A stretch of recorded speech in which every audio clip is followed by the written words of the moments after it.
आखिर कौन थी भगवान श्री कृष्ण की इकलौती पुत्री और भगवान श्री कृष्ण की देहो त्यागने के बाद वो क्यों आई थी उनसे मिलने।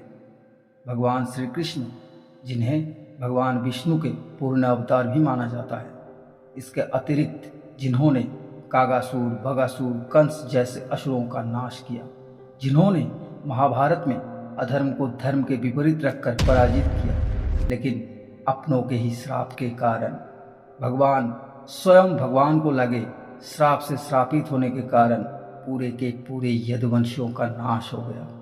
और क्या आप जानते थे भगवान श्री कृष्ण की एक पुत्री भी थी जो यदुवंशियों के नाश होने के बाद भी जीवित बची थी। और जब भगवान श्री कृष्ण ने अपना देहो त्यागा तब उनसे मिलने भी आई थी। तो आखिर कौन थी उनकी पुत्री? वैसे तो पौराणिक ग्रंथों से हमें पता चलता है कि भगवान श्री कृष्ण श्रीमती राधा रानी से प्रेम करते थे और दोनों का मिलन नहीं हुआ था। और इसके अतिरिक्त उन्होंने 8 विवाह किए थे। उनके 8 पत्नियां थीं।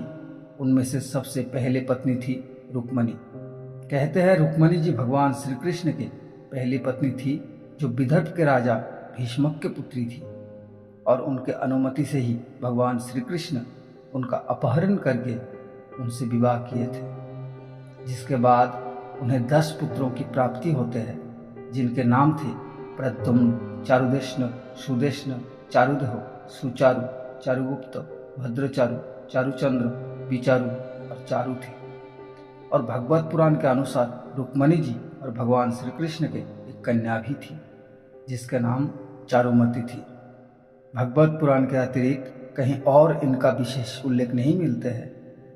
अगर आप में से किसी को चारुमती के विषय में विशेष जानकारी हो तो कमेंट में अवश्य बताइए। कहते हैं महाभारत का युद्ध समाप्त हुआ तो कृतवर्मा, जिन्होंने महाभारत के युद्ध में एक अक्षौहिणी सेना के साथ कौरवों की सहायता की थी, उनके पुत्र बलि के साथ श्री कृष्ण के पुत्री चारुमती का विवाह कर दिया था। यानी कि कृतवर्मा के पुत्र बलि और भगवान श्री कृष्ण की पुत्री चारुमती की विवाह हुआ था, जिसके पश्चात वे दोनों अलग नगरी में जाकर रहने लगे थे। सब कुछ ठीक चल रहा था, लेकिन जब यदुवंशियों ने खुद का विनाश आरंभ किया तब उसमें कृतवर्मा भी शामिल थे। परंतु उनके पुत्र बलि और चारुमती जो दूर नगर में निवास करने चले गए थे। महाभारत युद्ध के 35 वर्ष पश्चात जब भगवान श्री कृष्ण ने अपना देहो त्यागा और उनका अंतिम संस्कार किया गया, तब चारुमती उनसे मिलने आई थी।